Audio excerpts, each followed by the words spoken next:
Ark-La-Miss News Update. It is Friday. Good afternoon. Thanks for tuning in to NBC News Daily. I'm Randy Stone with your Midday Ark-La-Miss Update. A bridge repair in Ouachita Parish is causing issues with school transportation.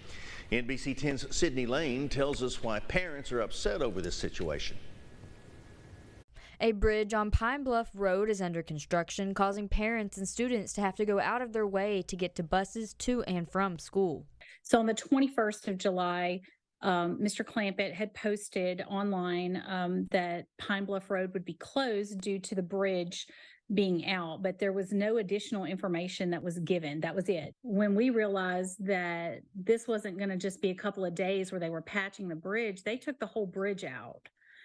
But we weren't, it just said it needed some repairs. The Ouachita Parish School Board solution was for parents to drop their children off at an abandoned gas station to be picked up by buses in the morning, and students would be allowed to stay after school at Pinecrest Elementary and Middle School until 5 p.m. for parents to take them home. Parents were calling the Department of Transportation, and it wasn't just me.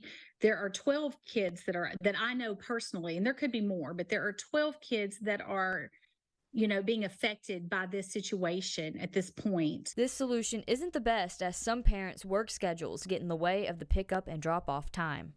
And I have to leave at 5:50 in order to be able to get to my job on time in another parish where I teach.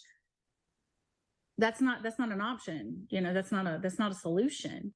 And some parents, some households only have one parent that can drive. Some people's spouses work off. Some people have one vehicle. Some people don't have a driver's license. Some people are disabled with children and they can't get their kids to school. What was going to be the response to those parents?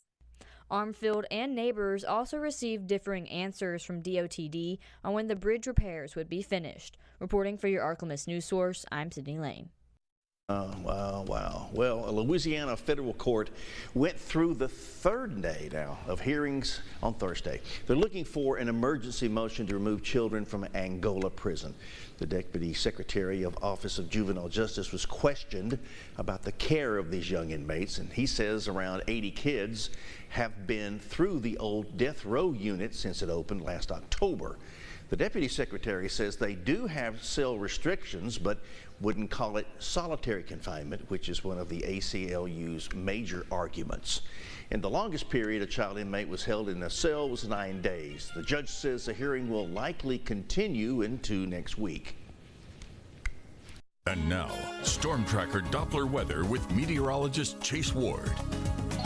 Heat safety definitely needs to be the priority as we go into this afternoon. So we'll have heat advisories and excessive heat warnings that will be in effect for today. Really, the excessive heat warning will be the warned areas in the pink, where the heat index will climb to 110 degrees, and everywhere else will be the heat advisory. That will be the shade of peach there. That'll be seeing a heat index reaching around 105, possibly close to 110, but not that high, and those will be under the heat advisory, just shy of the excessive heat warning. So just be extremely careful if you're going to be out and about for today, as these conditions can be quite hazardous if you're not taking any precautionary measures. Future tracker shows we're going to see a lot of sunshine later on today, and as we go overnight tonight, it's still going to be mostly clear. A few clouds will start lingering in early Saturday morning, and then as we go into Saturday afternoon, we're going to see more sunshine. Temperatures, they're going to be back to the triple digits. Some models have been pushing some higher numbers, so just be careful out there for this weekend. Kind of move some of those outdoor activities indoors, because like I said, it can be quite hazardous if you're not staying hydrated and protecting yourself from the sun. Expecting a daytime high of 103 for this afternoon. As the excessive heat,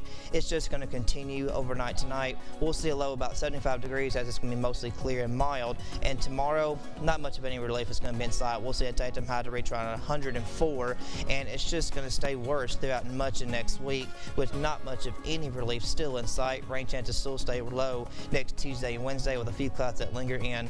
We'll see our lows stay mainly in the upper 70s. And that's it for our midday update. NBC News will be continuing now. Take care of each other. Check on your pets and neighbors, the elderly. Let's be kind to each other. Do something kind for someone this weekend. God bless you.